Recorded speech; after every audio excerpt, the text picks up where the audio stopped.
नमस्कार विद्यार्थी मित्रांनो, स्वागत आहे तुमचं आमच्या स्टडी डायरीज यूट्यूब चॅनलमध्ये। लॉ सीईटी 2024 करता आपण सीईटीचे प्रिपरेशन होण्यासाठी अतिशय महत्त्वाची अशी लेक्चर सिरीज चालू केलेली आहे। विद्यार्थी मित्रांनो, सीईटी सेलच्या या ऑफिशियल वेबसाईटवर अद्याप पावे तो आपल्याला लॉ सीईटीचं टेंटेटिव्ह शेड्यूल पाहायला मिळणार आहे। तर विद्यार्थी मित्रांनो, महाराष्ट्र लॉ सीईटी प्रिपरेशन करण्यासाठी लीगल ॲप्टिट्यूड या सेक्शनमध्ये राज्यघटनेचा अभ्यास करत असताना आपल्याला लोकसभा आणि राज्यसभा यावर महत्त्वाची प्रश्न विचारले जातात।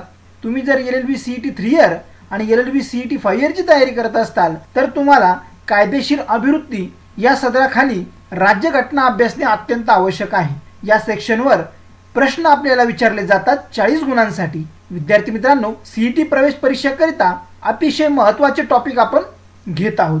यामध्ये कायदेविषयक अभिवृत्ती या युनिटमध्ये आपल्याला राज्यघटना, भारतीय दंड संहिता, भारतीय संविधा अधिनियम, नुकसानीचा कायदा, ग्राहक संरक्षण अधिनियम आणि कायदेविषयक म्हणी या संपूर्ण विषयाचा अभ्यास करायचा आहे। याचबरोबर विद्यार्थी मित्रांनो, लॉ सीईटी 2024 ची परिपूर्ण तयारी होण्यासाठी आम्ही आपल्यासाठी एक क्रॅश कोर्स घेऊन आलो आहोत। यामध्ये फुल सिलेबस नोट्स PDF द्वारे तुम्हाला मिळणार आहे।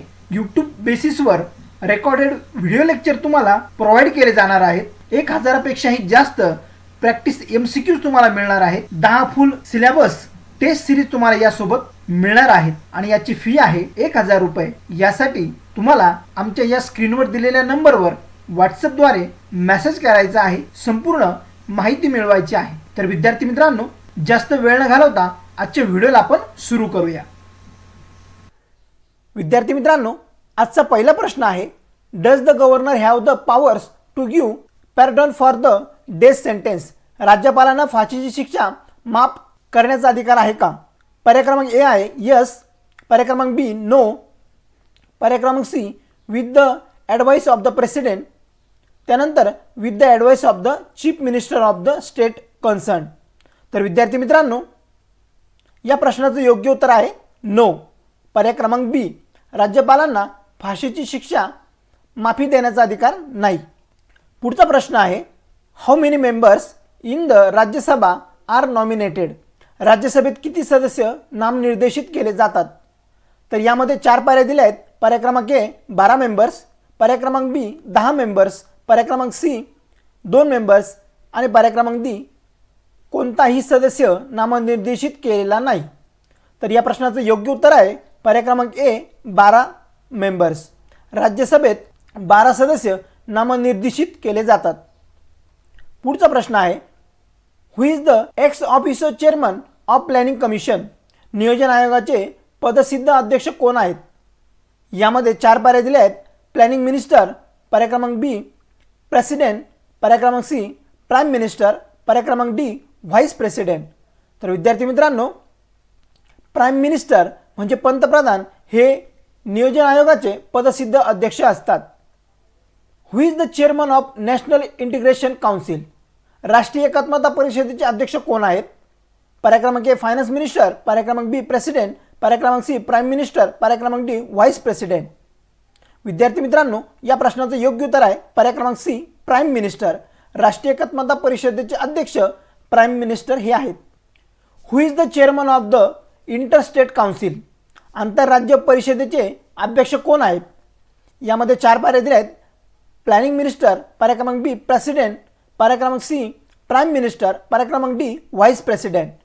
तर आंतरराज्य परिषदेचे अध्यक्ष प्राईम मिनिस्टर आहेत, पर्याय क्रमांक C। पुढचा प्रश्न आहे, मंत्रिमंडळाच्या कमानाचा क्रिस्टोन म्हणून कोणाला ओळखले जाते? तर यामध्ये 4 पर्याय दिले आहेत। Planning minister, president, prime minister आणि व्हाईस प्रेसिडेंट। तर यामध्ये पर्याय क्रमांक C प्राईम मिनिस्टर हे योग्य उत्तर आहे। मंत्रिमंडळाच्या कमानाचा कीस्टोन म्हणून प्राईम मिनिस्टर यांना ओळखले जाते। Who is known as primus inter pares? Prime inter pares म्हणून कोणाला ओळखले जाते? यामध्येही 4 पर्याय दिले आहेत। Planning minister, president, prime minister आणि व्हाईस प्रेसिडेंट। तर विद्यार्थी मित्रांनो, प्राईम इंटर पॅरिस म्हणून प्राईम मिनिस्टर यांना ओळखले जाते। पुढचा प्रश्न आहे, how many finance commissions have been constituted till now? आतापर्यंत किती वित्त आयोगांची स्थापना करण्यात आलेली आहे? यामध्ये 4 पर्याय दिले आहेत। 13, 12, 10, 11. तर यामध्ये योग्य उत्तर आहे 13. आत्तापर्यंत 13 वित्त आयोगांची स्थापना करण्यात आली आहे. पुढचा प्रश्न आहे, which organ of the constitution is known as the fifth wheel of the coach. संविधानातील कोणते अंग कोचचे 5वे चाक म्हणून ओळखले जाते. यामध्ये 4 पर्याय दिले आहेत, नियोजन आयोग, वित्त आयोग, लोकसेवा आयोग आणि वरीलपैकी नाही. तर यामध्ये पर्याय क्रमांक ए प्लॅनिंग कमिशन हे योग्य आहे. संविधानातील प्लॅनिंग कमिशन हे अंग 5वे चाक म्हणून ओळखले जाते. पुढचा प्रश्न आहे, by which constitutional amendment panchayat raj was introduced. Panchayat raj कोणत्या घटना दुरुस्तीने लागू करण्यात आला. यामध्ये पहिला पर्याय आहे 74व्या घटना दुरुस्तीने, दुसरा पर्याय आहे 73व्या घटना दुरुस्तीने, तिसरा पर्याय आहे 42व्या घटना दुरुस्तीने आणि चौथा पर्याय 44व्या घटना दुरुस्तीने. विद्यार्थी मित्रांनो, पंचायत राज हा 73व्या घटना दुरुस्तीने लागू करण्यात आलेला आहे. पुढचा प्रश्न आहे, from which countries constitution the right to equality have been borrowed. समानतेचा अधिकार कोणत्या देशाच्या राज्यघटनेतून घेतला गेला आहे.